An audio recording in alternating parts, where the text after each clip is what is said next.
Hello, I'm Caroline Fairchild. Welcome to LinkedIn News Live, where the business conversation begins with you.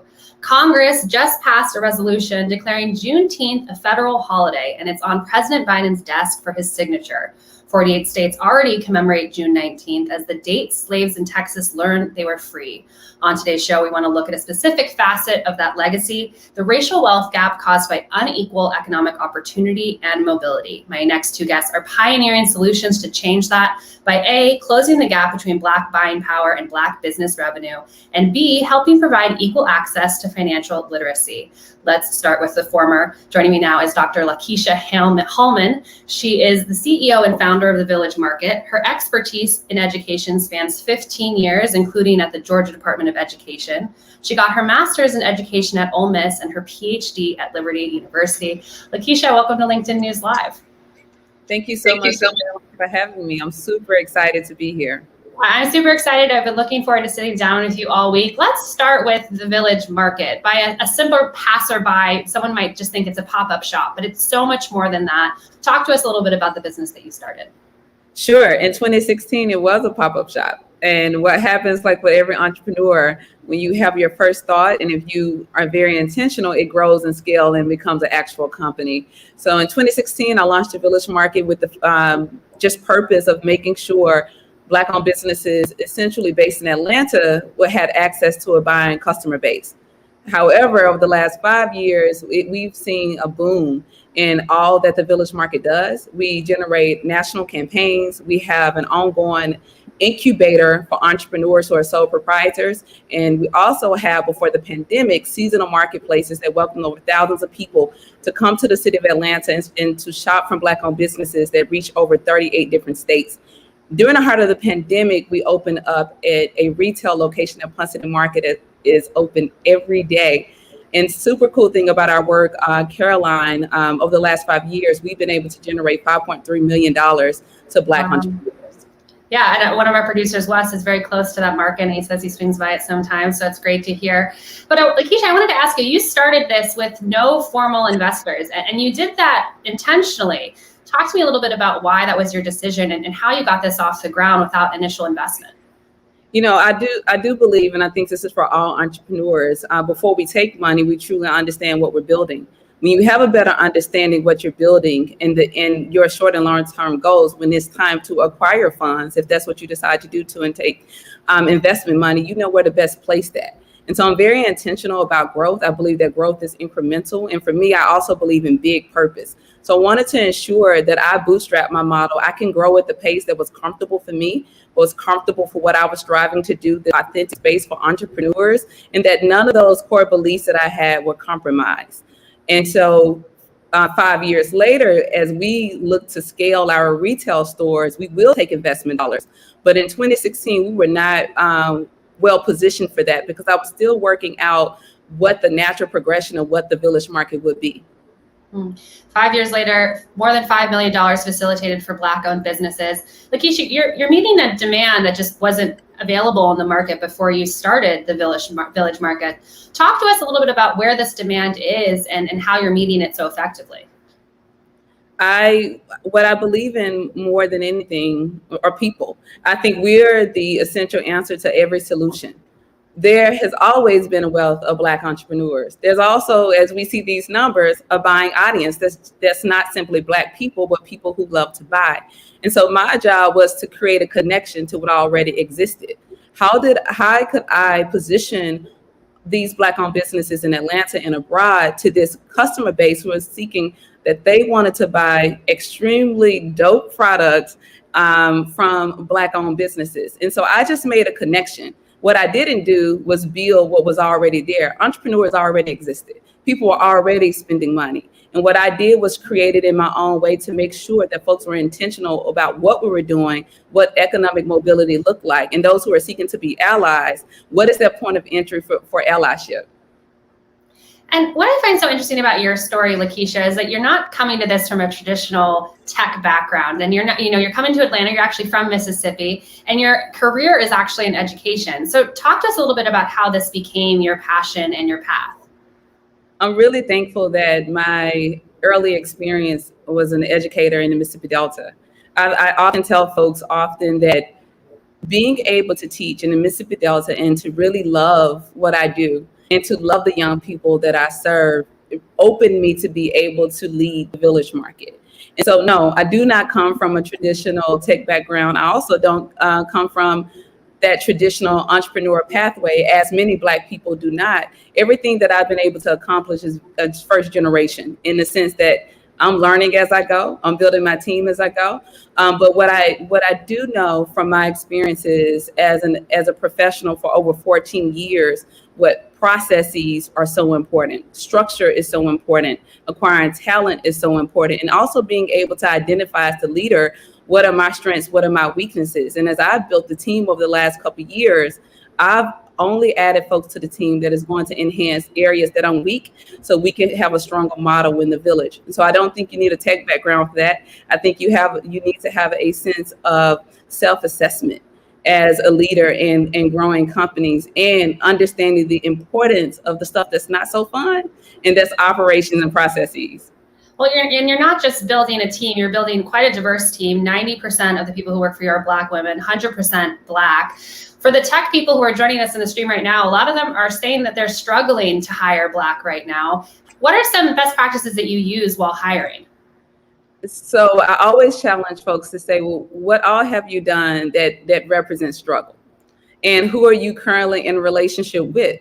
The reason why I'm able to hire Black talent, successful Black talent, is because I'm in relationship with other successful Black people. And so I think when we're, for tech companies and those who are not in a tech company, as you are looking at the talent search, who is that in the HR department? Who's on your recruitment team? What is their proximity to Black talent? Then you will realize that there is so much Black talent out there. But in order to do that, the person that's leading the mission, that's having these conversations, that's casting out the net to find talent, they must also have an eye and a relationship to seek it. Well, Lakeisha, speaking of those people who are joining us in the stream right now and joining us in this conversation, I want to say hello to a few of them. We have Christine from New York, Sam from Illinois, Daphne from Pennsylvania, and Antonella from Canada. Thanks for joining us here on LinkedIn News Live. And if you're just joining the stream, I'm here with Dr. Lakeisha Hellman. We're talking about racial equity. We're talking about Juneteenth. We're talking about how the Village Market is bringing more dollars to Black-owned businesses. If you have questions about any of that, let us know in the stream, and we'll have a conversation about that on today's show. So, Lakeisha, the pandemic, it was a hard time for a lot of businesses. It was a really hard time for Black-owned businesses. How did the Village Market step up to support them, particularly over the last 15 months? Sure. I talked a moment ago that we opened a retail location as our first physical location. What I realized, as you said, I don't think just Black people. The pandemic was emotionally hard, physically hard, financially hard for everybody. But for businesses who have been historically predispositioned to capital, access to credit lines, then the pandemic literally shuttered so many Black and brown businesses across the country. What I had in place is actually what helped us be able to survive and pivot during the pandemic. I already had over 1,500 of Black entrepreneurs in which we served. I already had a growing network of villagers who are always seeking ways to support Black businesses, from shared professional services to simply just buying Black. I paired those two, and I always believe that we have everything that we need if we step back and be able to think about that. And I created a digital market first. That was fun and a headache. So all the techies out there, I have so much respect for the work that you do. But what I learned from a couple of years ago, Caroline, from the recession, when things are closing, there's a key opportunity to open. And so I knew that businesses were closing at Ponce City Market. And so when Jamestown, the owners of Ponce City Market, reached out to me, I had a number of businesses, and I shared with Jamestown, we're going to open. We're going to open within 90 days, because I didn't want to miss the holiday. And what I am so proud to share, that over 30 entrepreneurs are having their first experience with being on the shelves at a retail location, learning merchandising, learning inventory.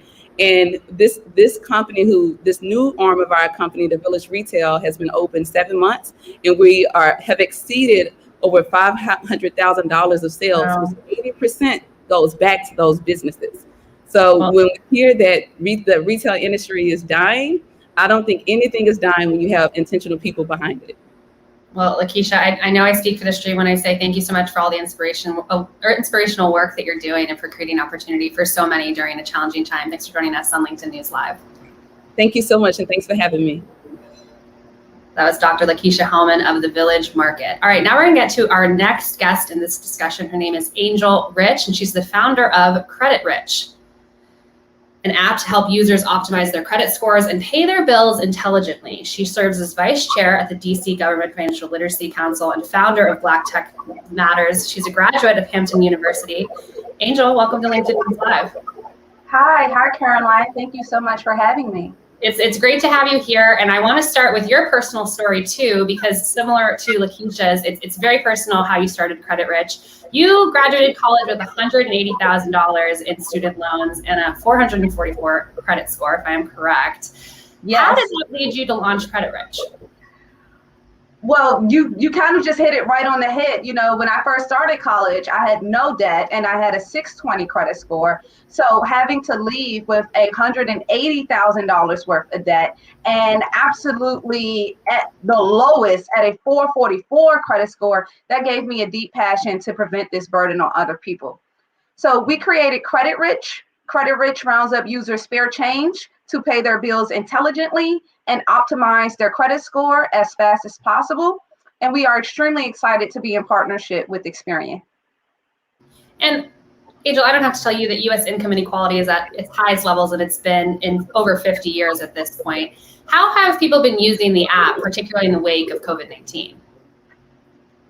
That's an excellent question. So we fortunately launched on April 15th, right on tax day on Cheddar. We are very excited about that. From there, we've moved forward into full production a version of the app.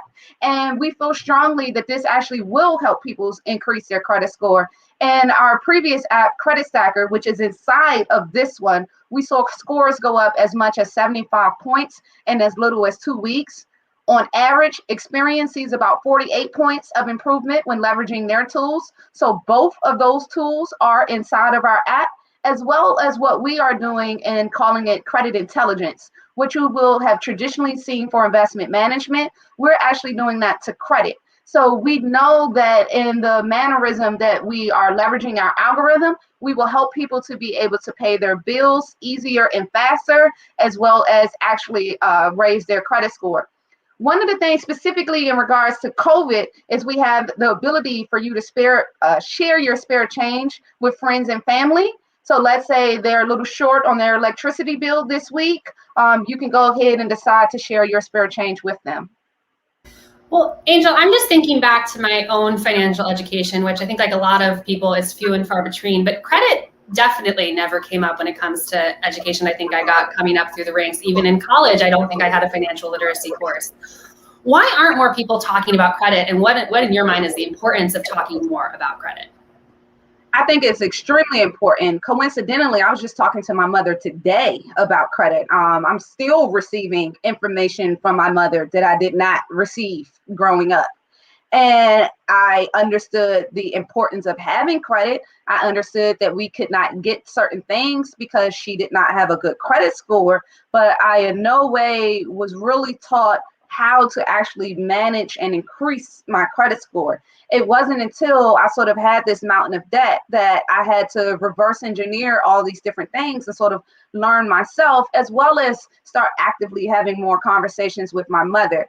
So having these conversations at a younger age can be really important. We've tested it as young as preschool so that we know that not only does it help to have a big influence on the child's life, it also helps to have a big influence on the life of the entire family, because the family and the parents start to actually become more financially educated, and then it rises all tides. So we feel as though Credit Rich and Wealthy Life courses are applicable for everybody. And speaking of education and background, your background is in finance, and we're talking just 100 years since the Tulsa Race Massacre destroyed Black Wall Street. From your take, where are you seeing the biggest gains in terms of representation of Black voices in the financial community specifically? Wow, Caroline, that's a great question you just asked me. Okay, if I was to speak honestly, I would say first and foremost, I think that the banking industry has started to take this really serious. I am proud to be one of the co-authors of the FDIC Unbanked and Underbanked study. So that is a big issue when it comes to the wealth gap and us needing to close that. I see companies like JP Morgan Chase have become extremely active in the Black community, and I'm very happy to partner with them on a lot of things. Secondly, I see a lot of money going into diversity recruiting, where people are partnering with more diverse companies to be able to expand their pipeline and not only make sure that they get them in the door, but make sure that they are retaining them beyond 3 years and not just getting managed out. Thirdly, I will also have to tip my hat to life insurance. I'm the author of the African American Financial Experience Study, the first study to study financial behavior of Blacks. It came out by Prudential Financial. Happy that has been adopted by most of the financial services companies across the world. So many people are looking into how to expand life insurance for the Black community.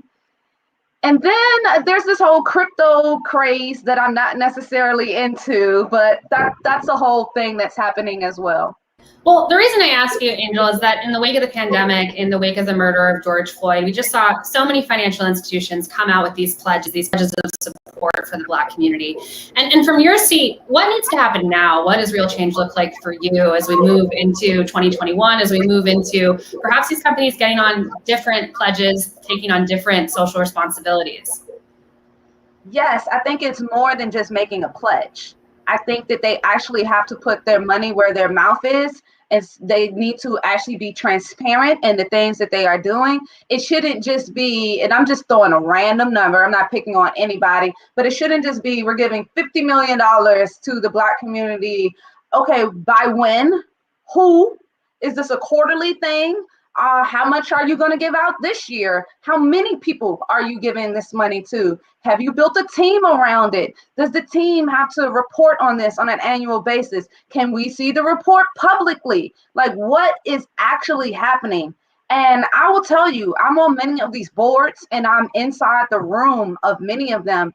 And there needs to be a further pushing of ideas, expansion of ideas. We cannot continue to just do the things that we've already done in the past and some type of way expect them to have a different result. There needs to be new initiatives. Like, for instance, we just partnered with this company called Answer Source, where we have taken my book, History of the Black Dollar, and we've broken that down into 10-minute education modules.